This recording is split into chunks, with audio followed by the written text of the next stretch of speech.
Now let us see the lumbar vertebra. There are 5 lumbar vertebra. Out of these, 1 to 4 are called typical lumbar vertebra, and fifth lumbar vertebra, this is the fifth lumbar vertebra, it is called atypical. Atypical means this vertebra has got some features by which we can recognize this vertebra individually. That's why it is called atypical vertebra. But in case of other 4 vertebra, we cannot separate them because they do not possess special characteristics, so they are called typical vertebra. Now let us see the general features of the typical vertebra. Here you see, I have already told you, this is the body which lies anteriorly, and this is the vertebral arch. It consists of superior articular process, inferior articular process, spinous process, and transverse process.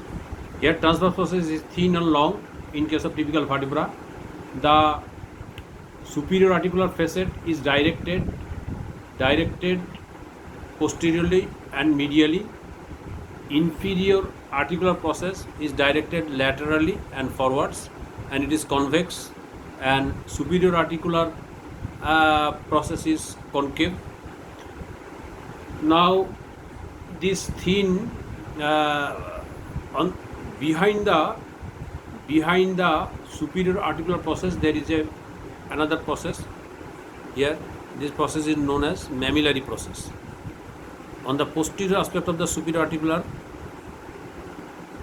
process there is a process that is called mammillary process, and this thin transverse process at its root and posterior inferiorly to the root of the transverse process there is another process that is called accessory process. It is called accessory process. Spinous process in case of lumbar vertebra, it is horizontal and quadrangular in shape. So this is the spinous process. Now on the transverse process, at its anterior aspect there is a vertical ridge. Here you see there is a vertical ridge.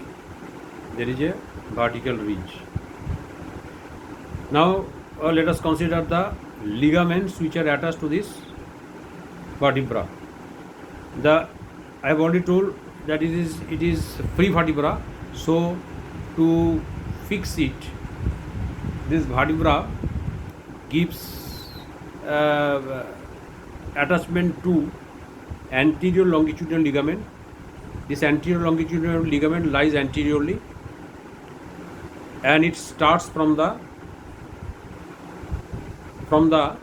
first cervical vertebra.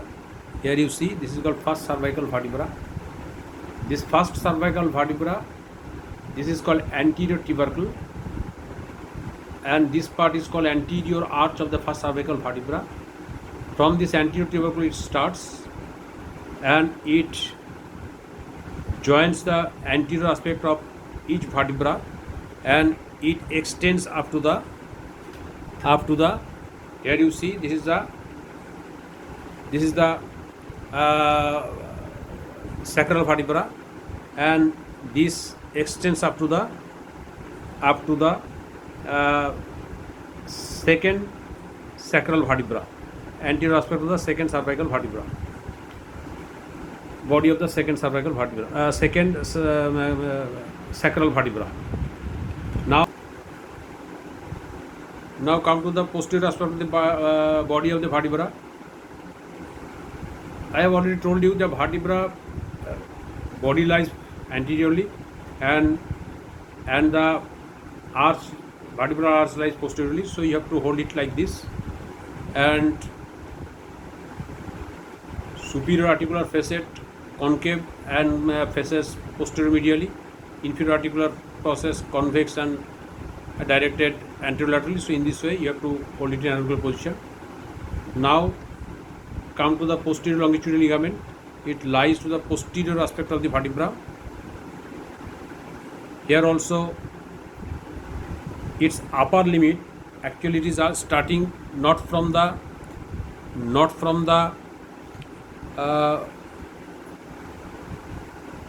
atlas, but it starts from the axis. This is called second cervical vertebra, it is axis.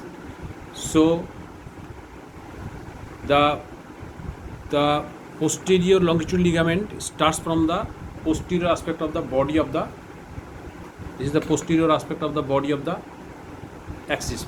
So upper limit of the posterior longitudinal ligament is starting from here, and it is ending at the level of the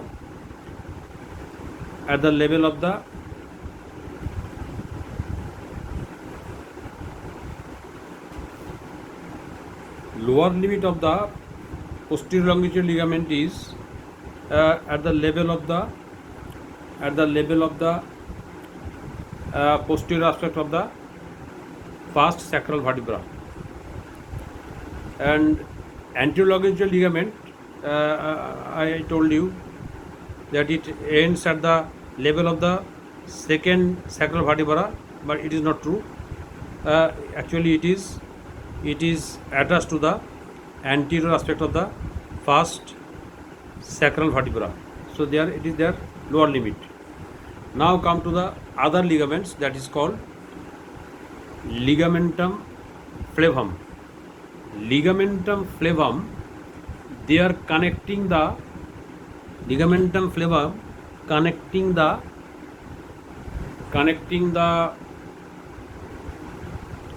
lamina of the adjoining vertebrae. So this is the lamina. So from here to the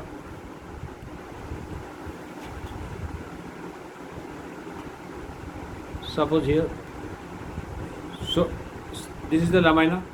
So ligamentum flavum is attached here, and upper limit of this to the lamina of the second cervical vertebra, and lower limit is the lamina of the first sacral vertebra. So these are the ligaments which are connecting the vertebrae. Now come to the lumbar vertebra.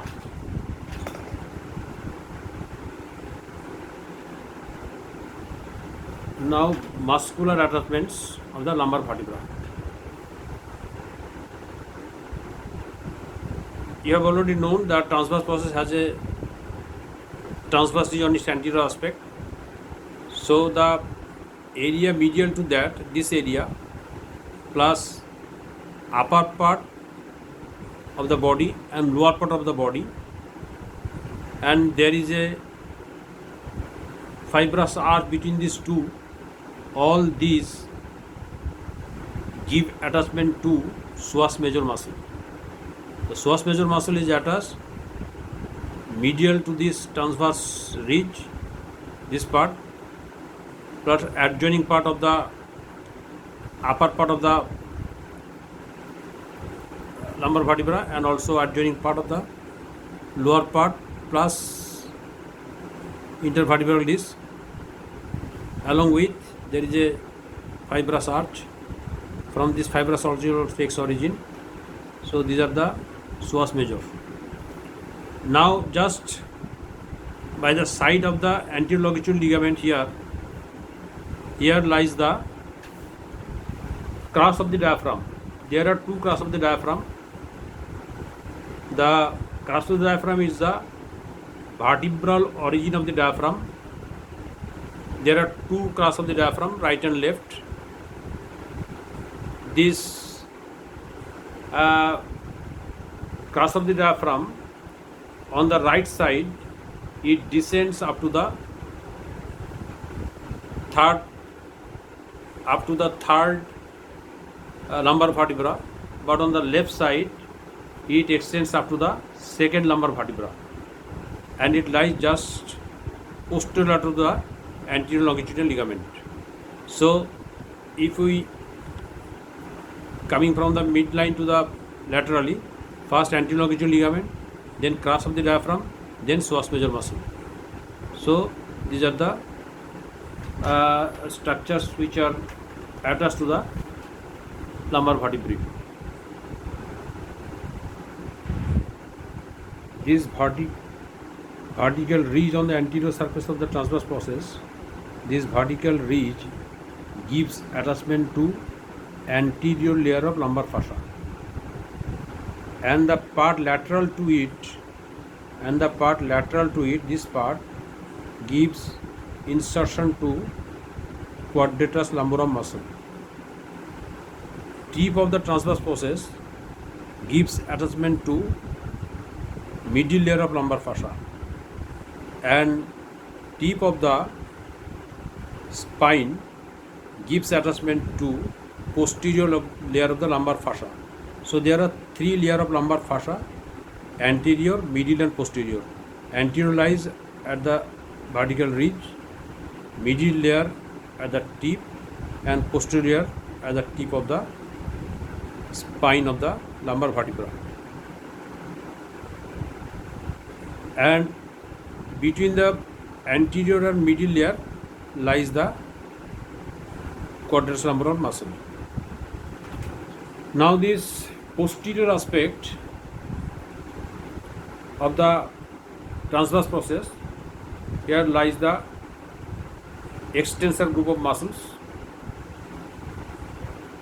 and the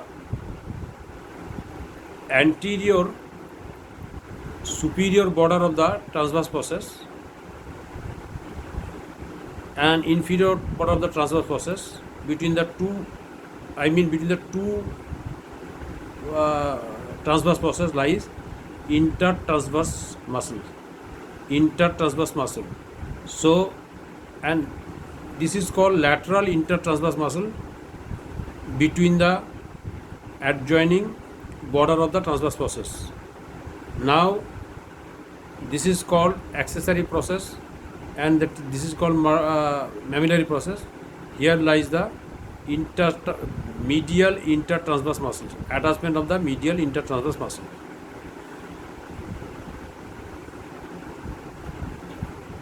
This mammillary process also gives attachment to multifidus. Now come to the spinous process. Spinous process gives attachment to interspinous spine. Apart from the posterior of the lumbar fascia, it gives attachment to supraspinous ligament and interspinous ligament, and also spinalis group of erector spinous muscle.